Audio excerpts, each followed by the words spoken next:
వందే భారత్ రైళ్లలో ప్రయాణించే వారికి భారతీయ రైల్వే గుడ్ న్యూస్ చెప్పింది. ఇక నుంచి అందులో ప్రయాణించే ఏ ప్రయాణికుడికైనా టికెట్ బుకింగ్ చేసుకునే సమయంలో ఫుడ్ ఆప్షన్ ఎంచుకోకపోయినా ప్రయాణం చేసే సమయంలో వాటిని కొనుగోలు చేసేలా అవకాశం కల్పించింది.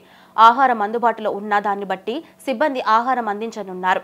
Vande Bharat train ticket booking చేసుకునే సమయంలో మీల్స్ అనే ఆప్షన్ చూపిస్తుంది. కొందరు ఈ ఫుడ్ ఆప్షన్ స్కిప్ చేస్తూ ఉంటారు. కానీ ప్రయాణం చేసే సమయంలో ఆహారం దొరక్క పలువురు ఇబ్బందులు ఎదుర్కొంటూ ఉంటారు. వందే భారత్ రైళ్లలో డబ్బులు ఇచ్చి కొందామన్నా కూడా ఆహారం ఇచ్చేందుకు సిబ్బంది నిరాకరిస్తూ ఉండడంతో ప్రయాణికులు ఇబ్బందులు పడుతున్నారు. దీనిపై వస్తున్న ఫిర్యాదుల నేపథ్యంలో తాజాగా రైల్వే బోర్డు కీలక నిర్ణయం తీసుకుంది.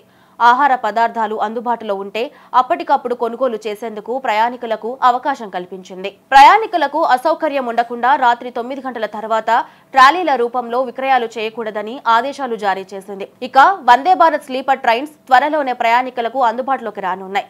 24 కోచ్లతో ఉండే ఈ స్లీపర్ ట్రైన్స్ సుదూర ప్రాంతాలకు జర్నీ చేసే వారికి సహాయపడనున్నాయి.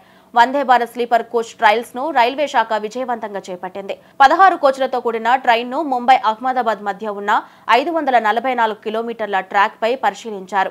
Research designs and standards organisation ఆధ్వర్యంలో ఈ రైలుకు పలు పరీక్షలు నిర్వహించారు. 2024 డిసెంబర్ 17న చెన్నైలోని ఇంటిగ్రల్ కోచ్ ఫ్యాక్టరీ 16 బోగీల వందే భారత్ స్లీపర్ ను రైల్వే శాఖకు అప్పగించింది.